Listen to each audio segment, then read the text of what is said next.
Trois invités. Yannick Assouad est CEO de l'ATECOR depuis novembre 2016, précédemment directrice générale de la branche cabine de Zodiac Aerospace. Vous avez fait l'ensemble de votre carrière dans l'aéronautique. Vous êtes diplômé de l'INSA de Lyon et un PhD en génie aéronautique. Vous avez la charge donc désormais de mettre en œuvre la stratégie de transformation de l'ATECOR, 655 millions d'euros en 2016. 4 500 salariés. Philippe Cottier, vous êtes président d'honneur du CEPS, le Centre d'études et de prospective stratégique, ancien de la DGA, du ministère de la Défense, mais aussi du groupe Matra. Vous êtes diplômé de l'école polytechnique, du MIT et de l'INSEAD.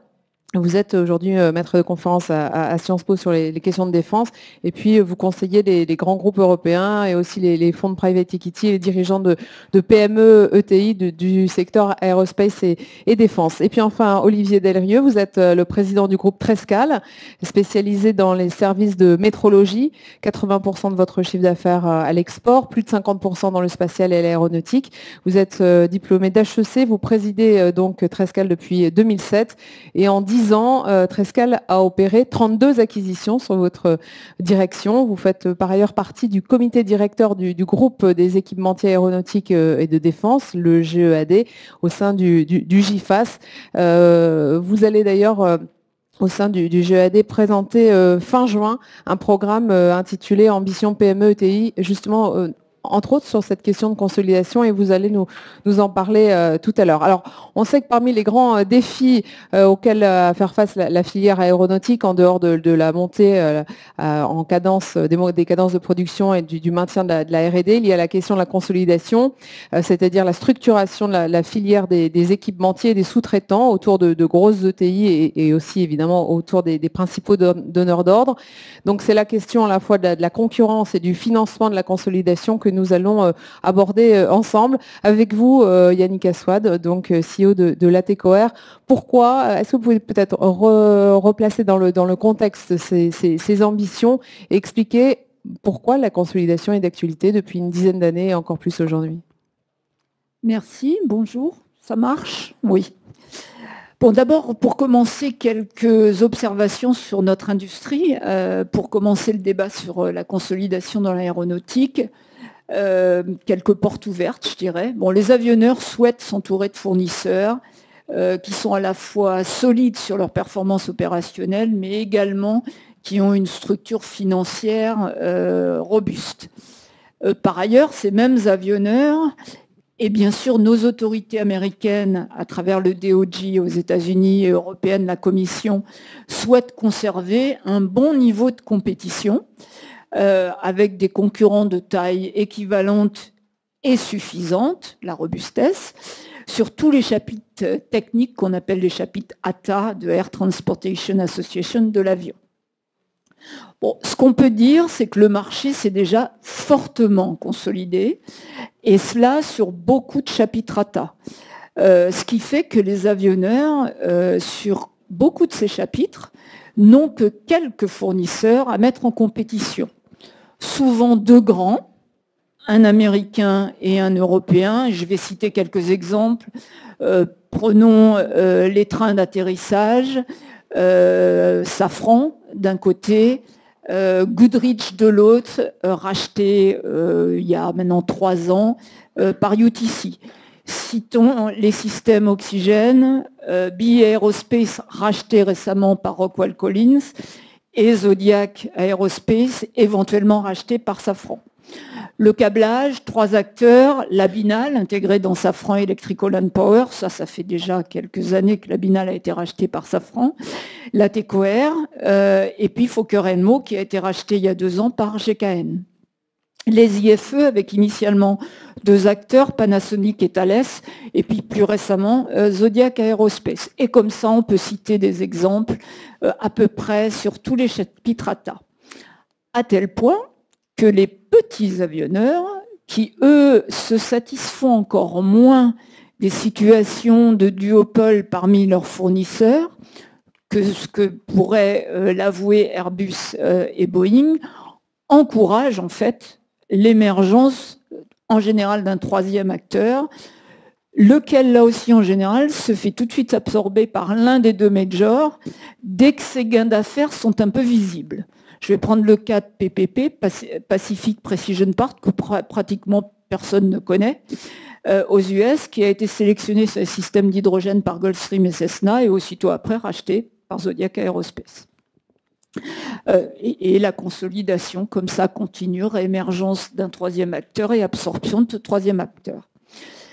Ceci étant, on note encore quelques activités dans l'aéronautique qui ne sont pas consolidées.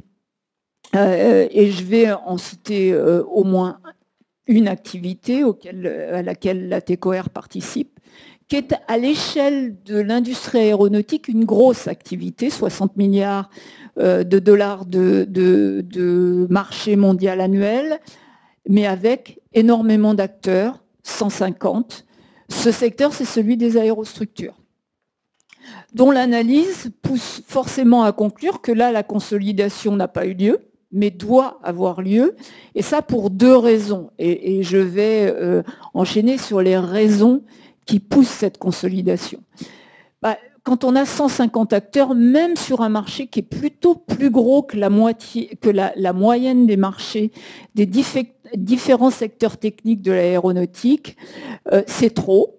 Et donc, la concurrence est trop importante, pousse vers une baisse des prix et donc une réduction des marges, en même temps que ce secteur est très chronophage en investissement. Pour acquérir 1 million de dollars de chipset sur un avion, de valeur de chiffre d'affaires par avion, il faut investir dans ce domaine 100 millions de dollars. En moyenne, mon expérience sur beaucoup de chapitres techniques de l'avion met ce facteur à un ordre de grandeur de moins. Clairement, c'est un secteur qui est très intensif. Donc là, bien entendu, à cause de ces investissements qui sont élevés, et ce que j'ai rappelé au début que les avionneurs, ils veulent des fournisseurs de structures financières solides, bien sûr, il faut les cash flows pour pouvoir se financer les investissements.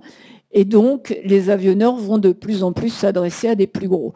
Et donc là, c'est quasiment une question de vie ou de mort de consolider le secteur, parce que c'est ça où on ne sera pas sélectionné sur les futurs programmes.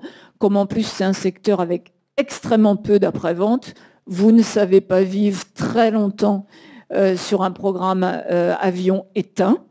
Ce qui peut être le cas sur d'autres systèmes de l'avion. Et donc, la consolidation est là, inéluctable, pour ces raisons-là. Ceci étant, ce n'est pas les deux seules raisons, la compétition importante et le niveau d'investissement, qui poussent la consolidation. Mes exemples précédents l'ont bien montré. Pourquoi ? Pourquoi cette consolidation continue ? Pour moi, il y a deux raisons supplémentaires qui poussent à la consolidation. La première, c'est la limitation intrinsèque des risques d'une entreprise. Une entreprise, elle a des risques, toute entreprise en a, et bien sûr, la bonne gestion pousse à les réduire, ces risques. Et il y a beaucoup de manières de réduire les risques de l'entreprise. Ça peut être la dualité civile et militaire. Pourquoi ? Parce que ces deux domaines sont intrinsèquement contre-cycle, et quand l'une ne va pas, l'autre va, et vice-versa. Donc, typiquement l'exemple de Thales, qui a une activité majeure, l'électronique, mais avec deux secteurs d'application, le civil et le militaire, foncièrement contre-cycle. Ça peut être la diversification vers d'autres secteurs d'activité. Il y a des fournisseurs de l'aéronautique qui, effectivement, se sont diversifiés vers l'automobile. Je vais en citer deux, ou qui sont venus de l'automobile vers l'aéronautique, cas aussi existant, mais je vais en citer deux grandes de l'aéronautique, l'EASY, qui a une très forte activité automobile, mais également GKN, fort connu dans les aérostructures, qui a également une très forte activité automobile. Bon, cependant, ce qu'on peut se constater, c'est quand même beaucoup de nos entreprises aéronautiques ont tendance à être ce qu'on appelle des pure players, qui donc sont sur un cycle qui est le même pour l'ensemble de leurs équipements, mais quand même qui diversifient en regardant finement comment leur produit intervient dans le cycle. Je vais citer un cas typique. Il est très différent de faire une aérostructure sur un avion que de faire, par exemple, des sièges qui, eux, non seulement seront mis sur un avion neuf, mais tous les 7 ans environ, seront changés. Donc la dynamique de croissance et le cycle sont fortement différents. Et donc, un pure player aéronautique a intérêt à mixer les activités dans notre domaine pour pouvoir bénéficier de cycles qui sont tout de même différents à l'intérieur de l'aéronautique. Et il y a des exemples comme ça, je vais en citer un. Rockwell a racheté BAE Aerospace récemment. BAE, c'est le spécialiste des cabines, en plus de Zodiac et de Deal Cabine, mais c'est un spécialiste cabine. Rockwell de l'électronique, à la fois défense et commerciale. L'activité défense n'est quand même pas aux États-Unis en très forte croissance, et ils ont, et comme ça, éliminer le risque de non-croissance en se mettant sur un secteur qui continue à être fortement croissant. Et il y a une dernière raison qui pousse à la consolidation, selon moi, c'est l'ambition stratégique spécifique dans un secteur. Et là, je dirais, il est difficile de ne pas utiliser l'exemple de la fusion possible entre Safran et Zodiac Aerospace, et c'est ma lecture de cette fusion vue de Safran. L'ambition ici, c'est de créer un acteur mondial dans le domaine des systèmes électriques, un stade de l'histoire aéronautique où les avions deviennent de plus en plus électriques. Tom Enders en a beaucoup parlé dans la plateforme de ce matin. Et pour eux, de devenir l'équivalent européen de UTC. UTC qui, d'un côté, maîtrise les systèmes électriques dans sa filiale UTAS, UTC Aircraft System, et les moteurs, avec Pratt & Whitney, ce qui facilite non seulement le transfert et la connaissance des machines tournantes entre les moteurs thermiques et les moteurs électriques, mais également l'intégration, en attendant qu'on ait de la motorisation électrique, l'intégration des systèmes électriques avec la motorisation.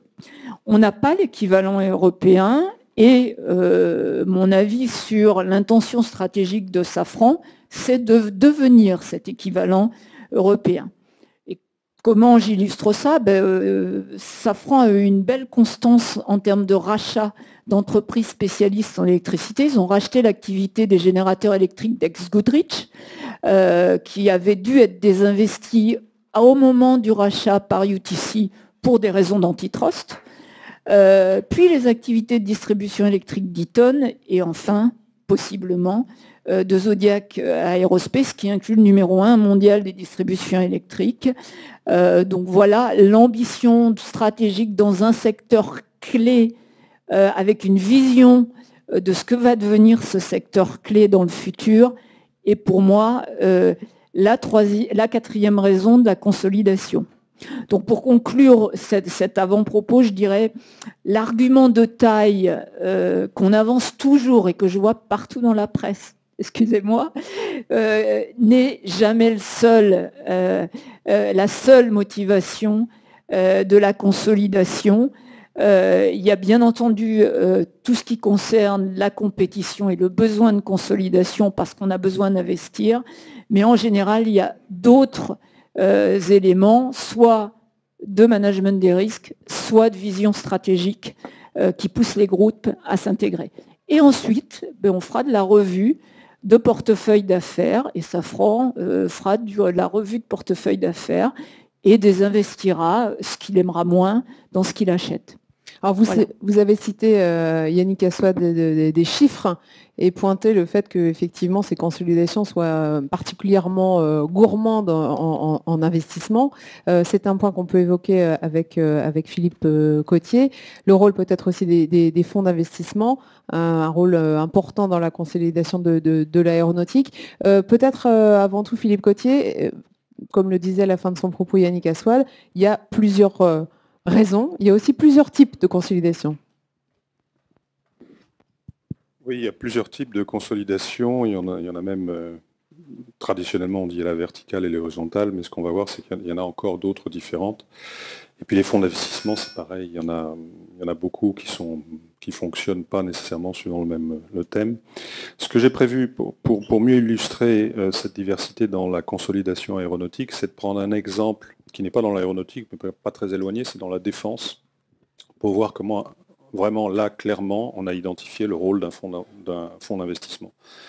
Ça s'est passé dans les années 90, c'est la fameuse massive consolidation de l'industrie des grands groupes américains qui débouche à marche forcée avec le soutien du Pentagone dans son rôle d'acheteur, c'est-à-dire je n'achète plus si vous ne fusionnez pas. On se retrouve à la fin, on part de 48, on se retrouve 48 sociétés, on se retrouve avec 5 groupes qui sont Lockheed Martin, Northrop Grumman, General Dynamics, Boeing et Raytheon. Tout ça en moins de 10 ans. Et surtout, ne vous laissez pas dire que c'est parce que les budgets américains étaient énormes et il n'y a que ça qui permet d'eux. Pas du tout. Le gouvernement américain a initié cette consolidation massive parce qu'au début des années 90, souvenez-vous, c'était les dividendes de la paix, les budgets de la défense baissaient, et précisément c'est pour cette raison qu'a eu lieu cette consolidation. Ce qu'on sait moins, c'est que derrière cette méga opération, il y a eu énormément de spin-off. On va toucher un peu déjà la question de la gestion de portefeuille, c'est-à-dire que il était nécessaire de se consolider par rapport à un type d'activité. Il y en a d'autres qui devenaient moins importantes, moins vitales et qui faisaient l'objet d'un spin-off. L'exemple type, c'est de là que tout a démarré. C'est quand Lockheed Martin a racheté Loral.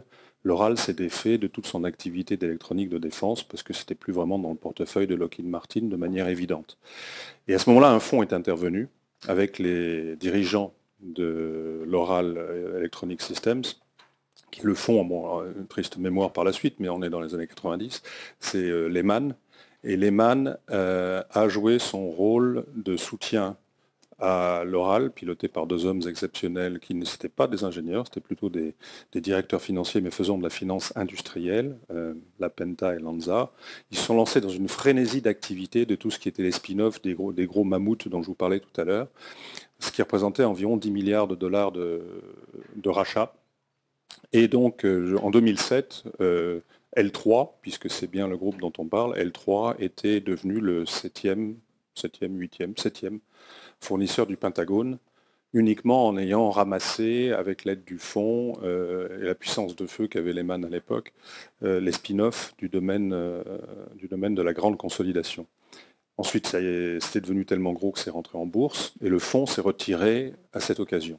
Donc là, on voit le rôle vraiment clairement identifié, c'est presque un cas d'école, d'un fonds qui aide à consolider une activité équipementière dans l'ombre derrière la consolidation des OEM et qui réalise une opération de création de valeur inouïe. Et puis je vous épargne maintenant, parce que ce n'est pas vraiment le sujet, la façon de gérer cet ensemble d'acquisitions.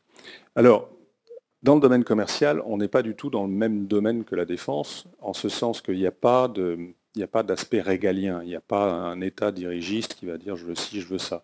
Par contre, on a des OEM comme Airbus, comme Boeing, comme Bombardier ou autres qui sont quand même représentent une puissance d'achat très très forte dont ils savent bien volontiers jouer.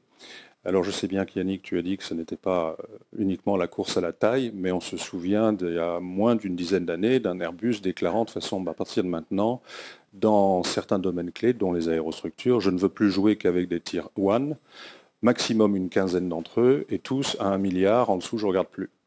Et à ce moment-là, on est parti dans une course à la taille critique, un terme qui n'est jamais très agréable à employer, mais c'est bien de ça qu'on parlait, puisque c'était formulé de manière assez crue. Et c'était une question de survie pour les petits. Et ça l'est toujours. La consolidation telle qu'elle est souhaitée par Airbus, officiellement toujours, elle n'a pas encore lieu. Sauf que Airbus a quand même créé 2 de ses filiales qui n'avaient pas vocation à rester dans son périmètre, mais qui sont toujours là, à savoir Stelia du côté français et Premium Aerotech du côté américain, allemand. Côté américain, justement, nord-américain, il y a Spirit qui est rentré dans la boucle, en obtenant des jolis contrats auprès d'Airbus. Et alors lui, il est très nettement au-dessus du milliard, puisqu'il approche les 7 milliards, comme Yannick l'a dit tout à l'heure. Aussi, les acteurs dont on parle, ce n'est pas les grandes sociétés d'armement dont on parlait tout à l'heure, les Raytheon, les Northrop Grumman ou autres. Là, on tombe avec des noms qui ont été énumérés tout à l'heure. Il y a United Technologies, Hamilton Sundstrand, Rockwell Collins, Safran, Zodiac, Spirit, Stelia, et puis la TECOR aussi, qui fait partie, mais ce n'est pas la fin de la liste. Alors, dans le domaine commercial, plus que dans le domaine de la défense, la stratégie des groupes repose sur des considérations de gestion de portefeuille d'activité. Peut-être aussi parce que dans le domaine commercial, il y a une préoccupation du end-user qu'il n'y a pas dans le secteur de défense.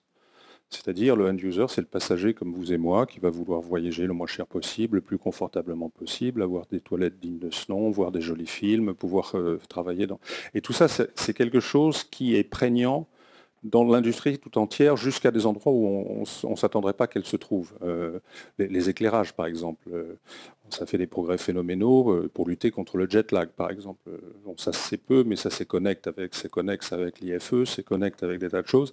Donc cet aspect-là, end-user, est assez particulier. Je ne sais pas s'il y a un lien de cause à effet, mais ce qui est sûr, c'est ça, c'est un élément différent entre la défense et le commercial. Et donc, ce que je voulais dire, c'est que ne pas gérer son portefeuille d'une manière active dans un domaine aussi évolutif, aussi marqué par des grands acheteurs et aussi marqué par des end-users, c'est dangereux. C'est-à-dire qu'il convient, et on va voir dans quels exemples, d'avoir une gestion dynamique de son portefeuille, surtout quand on se lance dans des consolidations importantes qui vont nécessairement aussi déboucher sur des spin-offs. Il ne faut pas avoir cette aversion profonde pour le désinvestissement, qui est très caractéristique des groupes européens dans le domaine de l'aéronautique et la défense. Si on prend un groupe comme Saint-Gobain, on s'aperçoit qu'ils vendent tant de sociétés par année et ils en rachètent un autre moment. Enfin, le flux des M&A dans une société comme Saint-Gobain, que je prends un titre d'exemple, mais il y en a d'autres, ça fait partie de la vie du groupe. Dans les groupes européens marqués aéronautique et défense, céder une activité, c'est un mot obscène. Le seul groupe qui a été contre cette tendance, c'est Airbus Group, il faut lui rendre cet hommage, qui, à l'automne 2014, a décidé de se séparer d'un grand nombre d'actifs de défense, de son activité défense et espace. Je vais vous poser une question par rapport au fonds d'investissement et justement leur rôle dans la consolidation. Oui. On a parlé déjà tout à l'heure. Aux États-Unis, il y a eu déjà des opérations massives de consolidation. Il reste encore, d'une certaine manière, beaucoup à faire en Europe. Est-ce qu'il y a les financements pour ça ? Oui, les financements sont là. Ce que j'étais en train de faire, c'est de donner le domaine, la description préalable du milieu dans lequel vont évoluer les fonds d'investissement, qui est radicalement différent du milieu défense, dans lequel, là, ils ont joué un rôle très, très fort en Amérique du Nord et pas du tout en Europe. Sans revue de portefeuille, il ne peut pas y avoir de consolidation. Et on peut même pousser le vice jusqu'à dire sans consolidation, ou la consolidation provoque la déconsolidation. C'est pour ça qu'il faut de la gestion de portefeuille. Alors Yannick a évoqué le sujet, donc je ne vais pas le redire, mais je vais simplement y donner des chiffres. C'est-à-dire que quand il y a un besoin technique tout simple quand on rachète un grand groupe, exemple quand Goodrich est racheté par UTC, c'est qu'ils n'ont pas nécessairement le financement intégral des 16,5 milliards de dollars qu'ils ont dû payer, et donc ils se sont séparés volontairement de 3 milliards de dollars pour financer le rapprochement en question, dont une partie avait été imposée par les lois antitrust aussi. Ça, c'est Goodrich Power Systems. Alors, le rôle des fonds.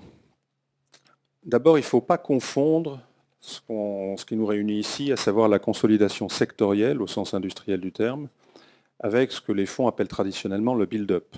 on peut être tenté d'assimiler l'un à l'autre, il ne faut pas le faire nécessairement. Il n'y a pas de règle générale, mais c'est souvent pas la même chose.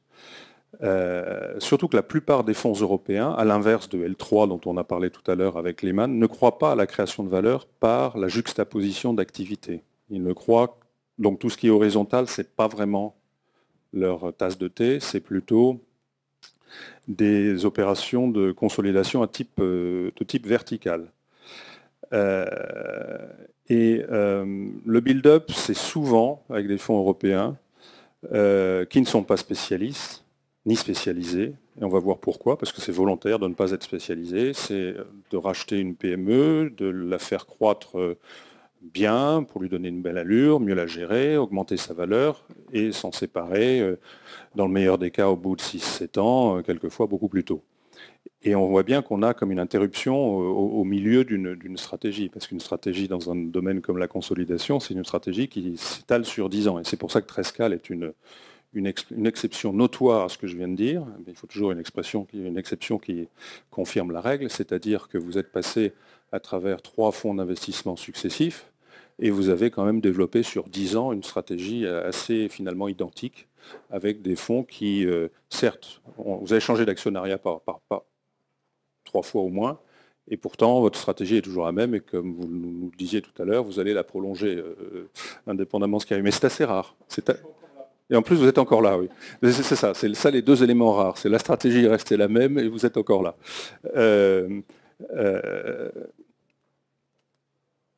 Alors, l'autre travers des fonds européens, je suis en train de me rendre compte que je suis en train de me tirer dans le pied parce que beaucoup sont mes clients, mais à titre professionnel, mais c'est qu'ils ont une aversion au risque eux aussi. C'est-à-dire qu'il faut diversifier les risques. S'ils font un investissement dans le domaine de l'aéronautique et la défense, immédiatement, dans les 6 mois qui suivent, ils vont faire un investissement dans la grande distribution ou dans la restauration.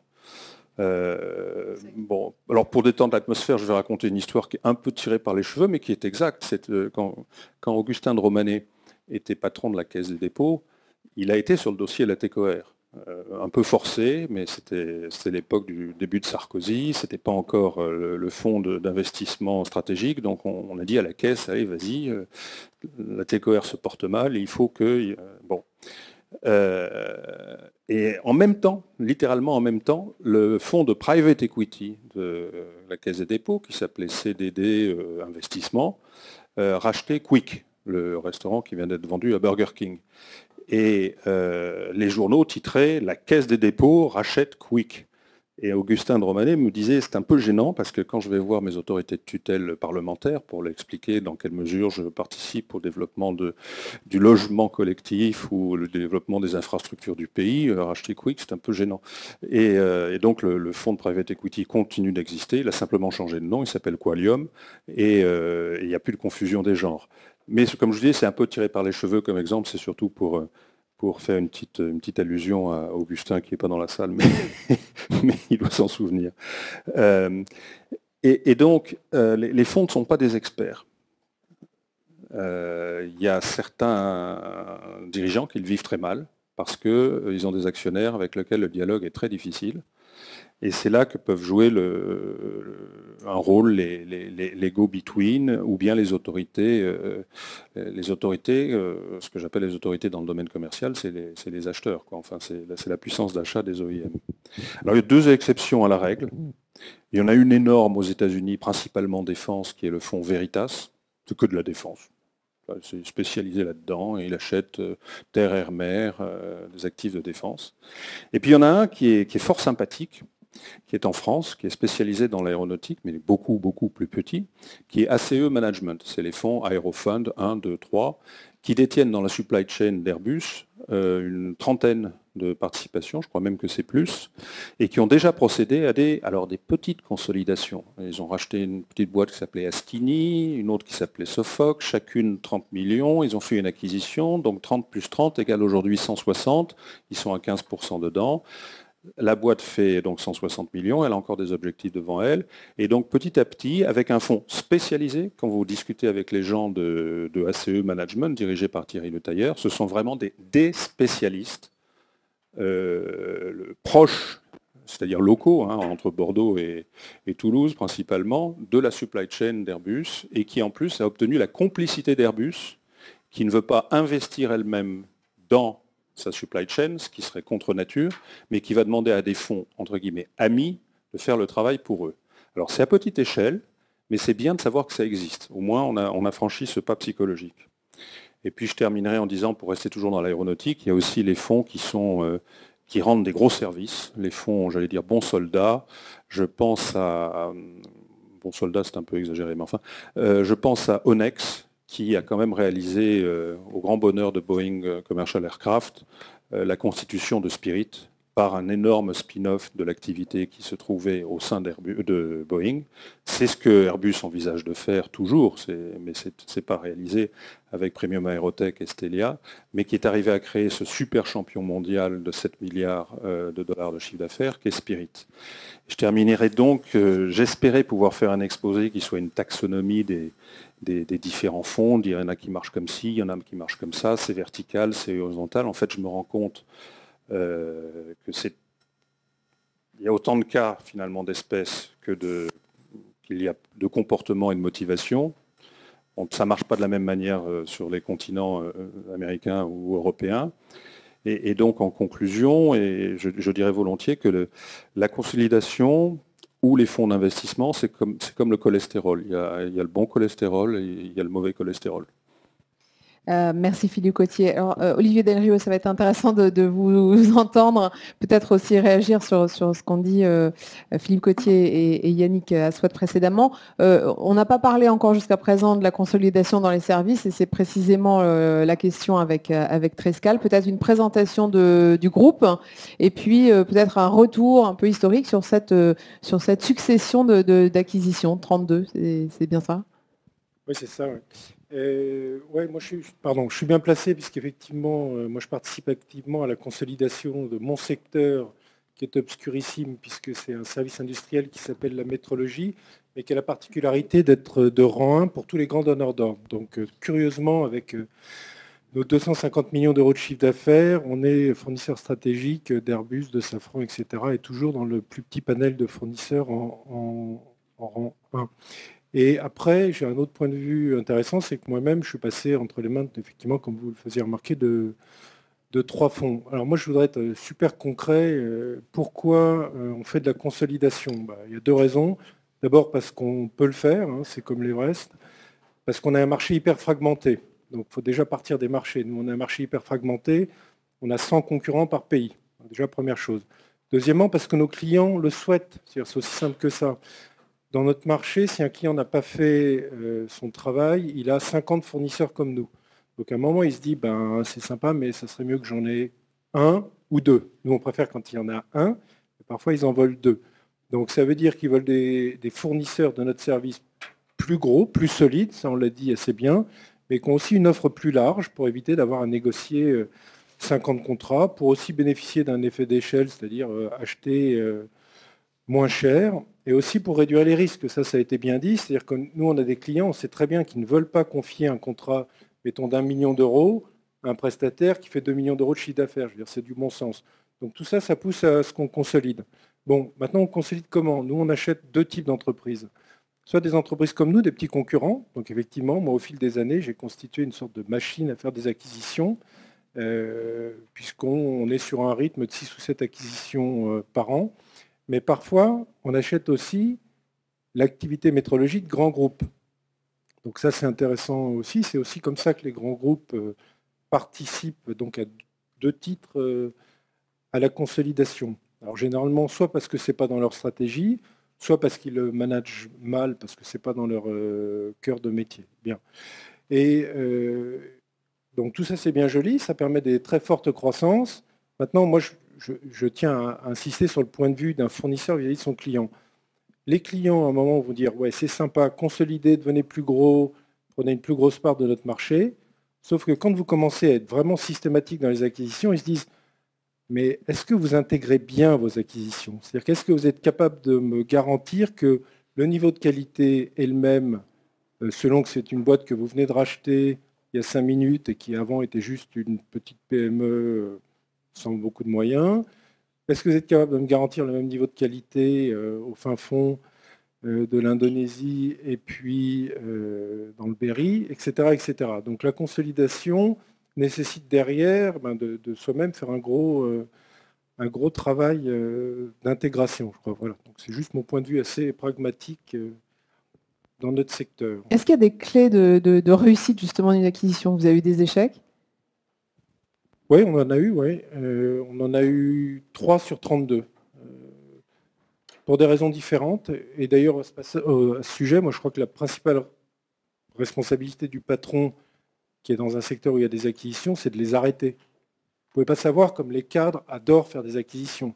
Ils sont sur un projet d'acquisition, ils trouvent ça c'est génial, c'est le pinacle de leur carrière. Donc il y a une sorte d'engouement.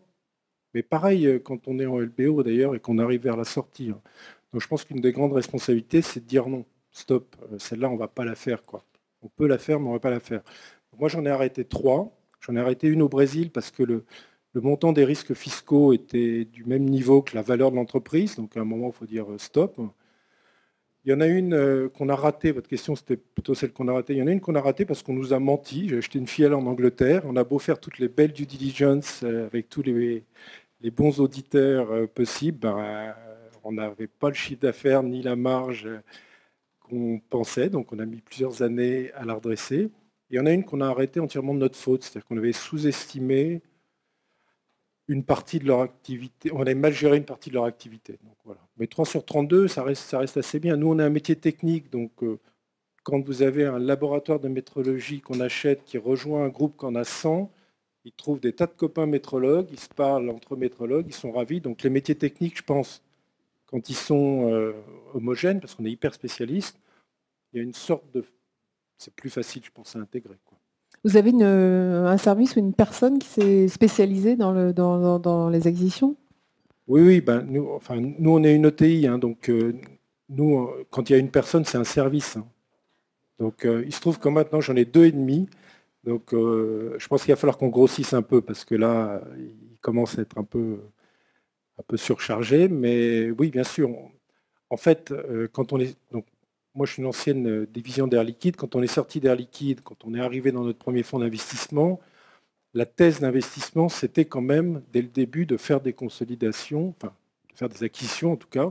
Et donc, j'ai embauché assez rapidement un responsable des acquisitions.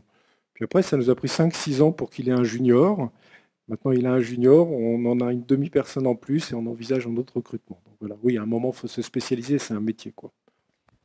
Vous pourriez donner, vous, des conseils aux dirigeants, à la fois du côté de l'acquisition et aussi du côté du vendeur, finalement?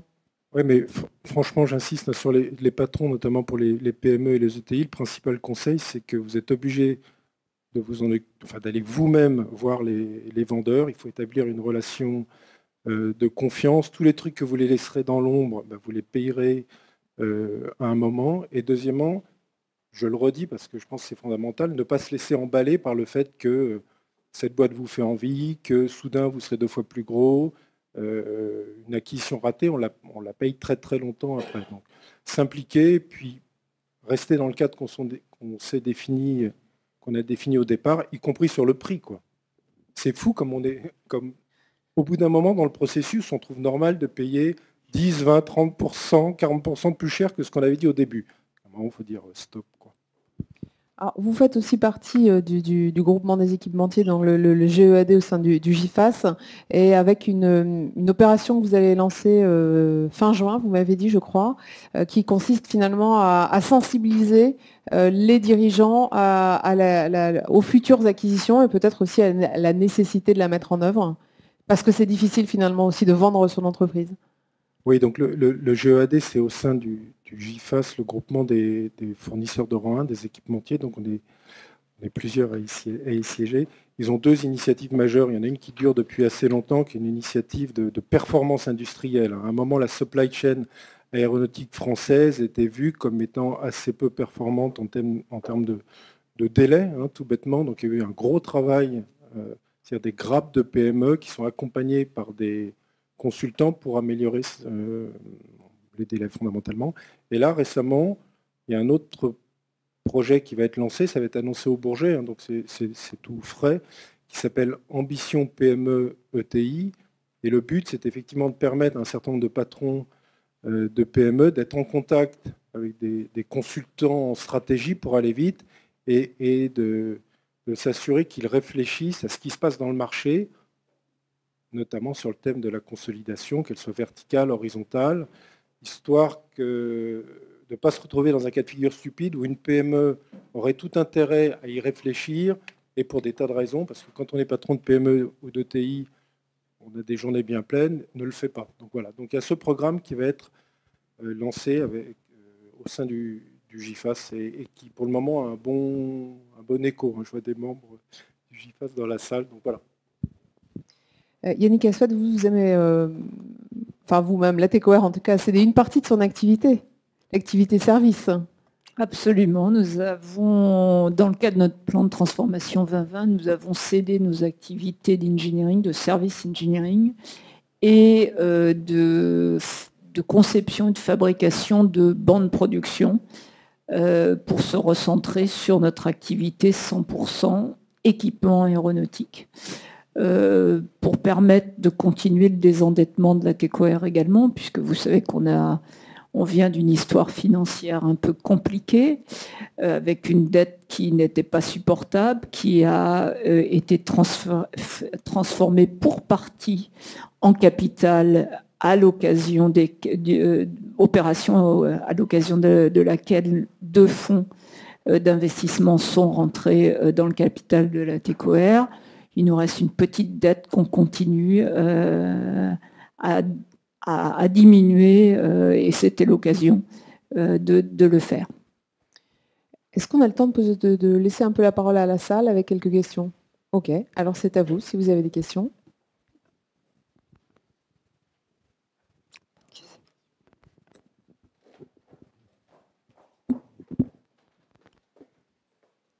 Bonjour, c'était très intéressant. J'ai une question. Est-ce que vous pouvez vous présenter peut-être? Oui, je m'appelle Alexandre Mingal et je travaille dans une start-up, justement, dans le milieu de l'aéronautique, plutôt sur la partie Big Data.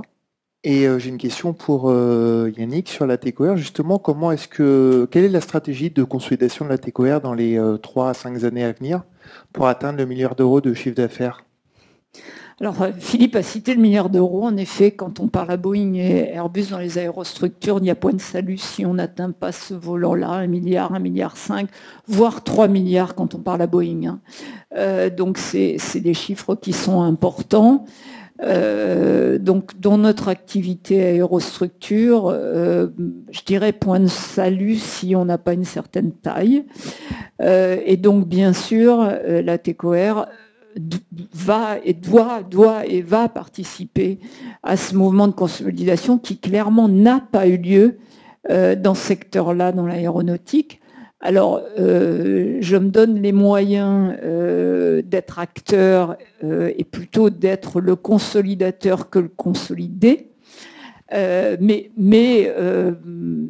tout peut arriver et c'est là où je reprends le thème des fonds, clairement sur une société comme la TECOR qui est maintenant désendettée, qui génère du cash, qui a même pas mal de cash disponible du fait de la vente de la TECOR Service, mais également du retour à meilleure fortune de nos opérations,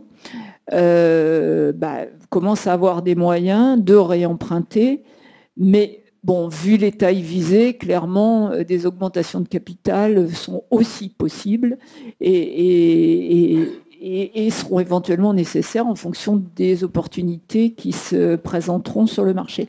Vous savez, quand on fait des acquisitions, alors je ne sais pas si c'est l'expérience de Trescal, dans mon ancienne entreprise Zodiac Aerospace, j'en ai fait 7 quand j'étais patronne des systèmes, mais j'en ai regardé 50.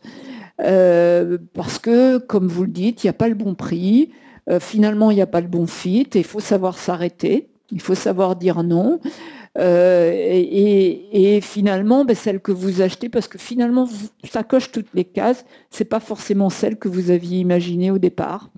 Donc tout est possible et il faut surtout être prêt à saisir une opportunité et donc avoir les moyens de le faire.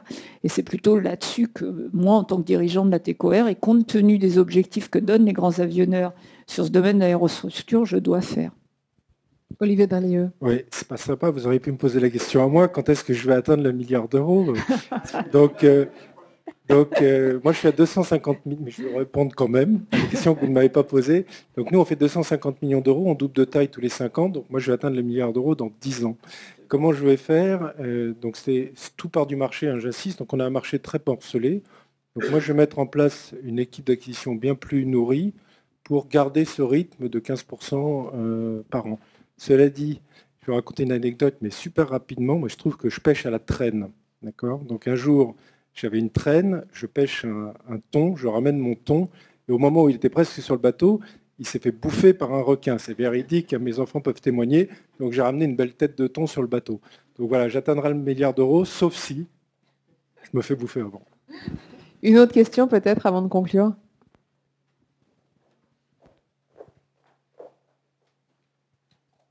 Patrick Postal, Tira Consulting. Si on est en présence de deux sociétés à peu près de la même taille, de profil assez traditionnel, avec un actionnariat, disons, familial, et qui auraient toutes les raisons économiques de se rapprocher, mais dont aucune n'a la puissance financière d'acquérir l'autre, qu'est-ce qu'on fait? Est-ce qu'on fait rentrer un fonds dans l'une pour qu'elle ait la puissance de... Parce qu'une fusion, si les sociétés ne sont pas cotées, c'est un peu difficile à envisager. Qu'est-ce qu'on fait?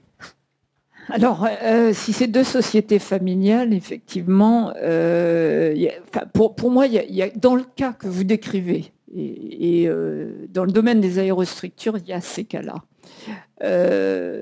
Clairement, le meilleur schéma, c'est quand même une intégration, et donc un échange d'actions.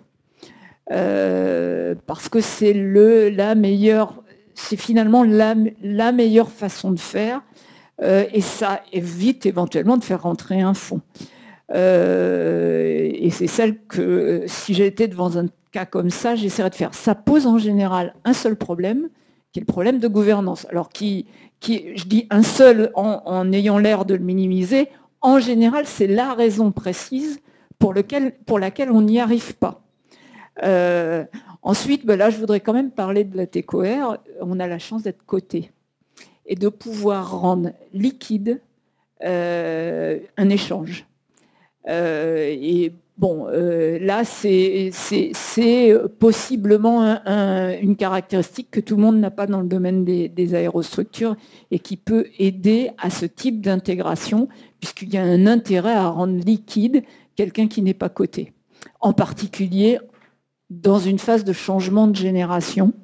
Bien entendu, où on a un dirigeant qui s'en va, qui a effectivement un capital qui est finalement non liquide, sauf s'il vend un fonds, ce qui ne vaut pas forcément pour préserver l'avenir de son entreprise.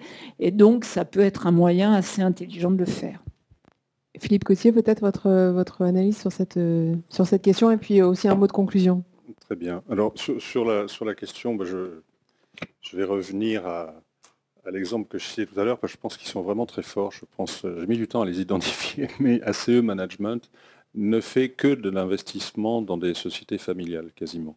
Je parlais d'Askini et de Sofop tout à l'heure. Je ne parlais pas de RAFO, qui est une société qui fait à la fois de l'aérostructure et des pylônes pour les avions de chasse, les Rafales en l'occurrence. Et Jacques Raffaud, qui est quelqu'un qui a 80 ans, est connu sur la place pour toujours vouloir vendre, mais ne jamais vendre. Et il n'a pas de descendance identifiée. Et il y a des fonds américains, il y a la banque Lazare, qui a 4-5 ans, s'est mis sur le coup, l'a convaincu, la due diligence, tout ça lui a démontré qu'il allait l'avoir. Lui a même résolu ses problèmes fiscaux, ça faisait partie du package. Et au dernier moment, il n'a pas signé. Et à côté de ça, ACE Management l'a travaillé au corps pendant des années pour lui faire comprendre que quand même le devenir de sa société, s'il y tenait un peu, il faudrait quand même qu'elle s'ouvre un peu. Alors, elle n'est pas encore cotée, mais ACE Management est à 30% dans RAFO, à un prix inférieur que celui qu'aurait payé le fonds d'investissement américain, et avec une création de valeur, j'allais dire, on n'est pas interdit d'avoir de la chance dans la vie. Chaque fois qu'il y a un Rafale qui se vend, sans effort, Rafo vend entre 2 et 4 pylônes, ça dépend du nombre de missiles, sans aucun effort, ça vient de pair. Pareil avec les palonniers dans d'autres secteurs. Donc voilà, c'est vrai que... Alors après, j'ai entendu des histoires d'horreur à Toulouse. Hein. Si on est de telle vallée dans la Soule et puis on est dans l'autre, Bigordan ou Bigordan ou autre, on ne peut pas s'entendre, c'est pas possible. C'est cul et chemise, donc on préfère crever séparément que s'enrichir ensemble. Ça, ça existe. Mais je veux dire, il y a un savoir-faire professionnel et d'expérience très substantiel dans un fonds comme ACE Management. Vous allez croire que j'ai un tropisme particulier pour ce fonds. La réponse est oui, parce que c'est le seul qui se comporte à peu près comme ce que je viens de vous décrire. C'est-à-dire que c'est vraiment des spécialistes, c'est des gens qui sont capables de parler pendant 3-4 ans le même langage qu'une de leurs cibles d'investissement et qui vont en rapprocher d'autres, un peu comme vous disiez tout à l'heure, les métrologues parlent aux métrologues, mais là on a des gens spécialistes du domaine qui parlent avec des spécialistes du domaine qui sont dans l'écosystème et qui finalement jouent leur rôle. Et puis je ne voudrais pas terminer sur une note uniquement de taille moyenne dans l'aéronautique. Je reviendrai juste en conclusion sur l'histoire de L3 et de Lehman dans cette espèce d'énorme consolidation qui a eu lieu dans les années 90. Ce qu'il faut voir, et ça joue aussi dans la gestion de portefeuille, dans mon exposé, j'ai associé la consolidation, la gestion de portefeuille et les fonds d'investissement avec la création de valeur. La création de valeur de Lehman dans l'affaire L3, elle est simple. C'est que toutes les activités qui ont été désinvesties par les grands groupes étaient considérées comme non-core, donc avaient beaucoup moins d'attention portée sur leur stratégie, leurs besoins d'investissement, leur devenir. Et en gros, dans le comité financier, le dossier d'investissement de la filiale qui n'intéressait plus personne, il passait en dernier, et encore on lui disait tu reviendras dans 3 mois parce que là on est débordé par telle autre chose. Dès qu'ils passent dans un fonds d'investissement qui croit à ce qu'ils font, c'était le cas de Lehman, et en France, votre actionnaire Ardian, c'est clairement comme ça qu'il se comporte aussi, il croit au devenir de la société et il va porter dans ce qu'on appelle, alors cette fois-ci encore un terme technique, c'est pas vraiment un spin-off, c'est un carve-out, c'est-à-dire quelque chose qui n'était pas vraiment bien traité dans un grand groupe, pas corps, il va se trouver sous les feux des projecteurs. C'est assez dangereux pour le dirigeant parce qu'il se trouve vraiment en première ligne alors qu'avant il était patron d'une division ou d'un service, mais il a au moins quelqu'un qui s'intéresse à son métier et surtout qui a des ressources financières très importantes pour les lui amener et il va lui dire écoute, on va faire un build-up, c'est à toi de nous trouver les acquisitions, nous on les finance, mais si tu ne fais pas d'acquisition, c'est qu'on s'est trompé en investissant chez toi. Ce n'est pas une règle générale, comme je l'ai dit tout à l'heure, rien n'est généralisable, mais c'est souvent le comportement des fonds qui font partie du bon cholestérol. Votre conclusion, Olivier Darieux et Yannick Assouad? Comme on le disait, je crois que la consolidation mène à la déconsolidation et à la reconsolidation. Donc quand on dit qu'il y a eu consolidation, oui, et ça va continuer, c'est pas fini, je dirais ça en conclusion. On ne peut pas dire à un moment ça a commencé, ça va s'arrêter.